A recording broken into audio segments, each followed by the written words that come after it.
Grace and peace as we're wrestling with those tough sayings of Jesus. In Matthew chapter 6, the 24th verse, "No one can serve two masters, for you will hate one and love the other, or be devoted to one and despise the other. You cannot serve God and wealth." As an early minister, tackling one of my first stewardship seasons, this was our text to work with. And I thought I had a very clear understanding of how this was supposed to go. I had a very clear theology of how money and God and church and it all worked and went together. And then the following started to happen. So we laid out our format for trusting in God and all this would happen. And I'm not health and wealth kind of preacher. My theology doesn't work this way. And I had a gentleman who would come and he talked to me about how he was going to increase his pledge and just have faith and okay.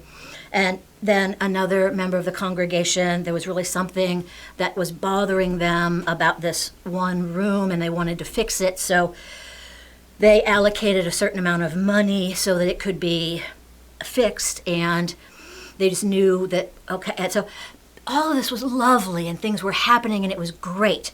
And then one by one, each member came in and started sharing with me these incredible stories.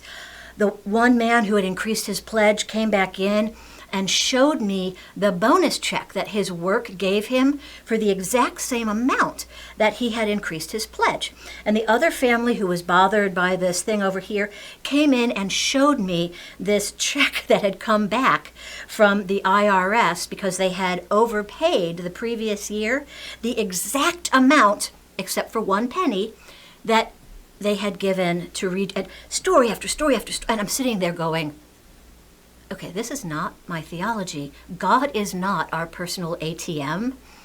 And I don't really know how to approach this or tackle this. I'm just working with it. And because God is not a personal ATM.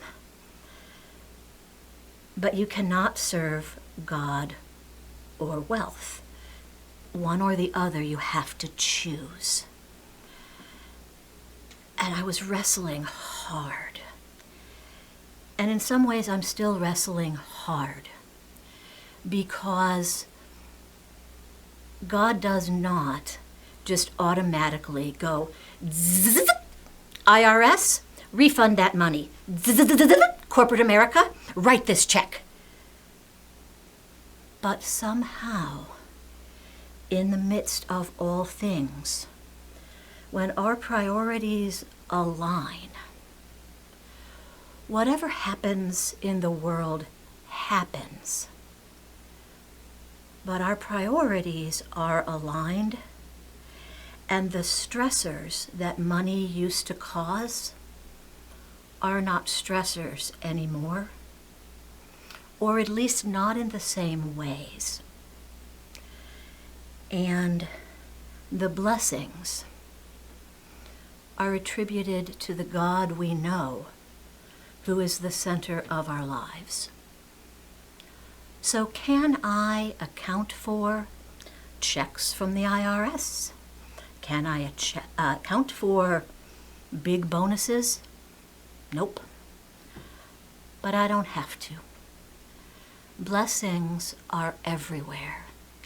And God is in the midst of our messy lives. And we cannot serve two masters. We serve an amazing God who does amazing things every single day.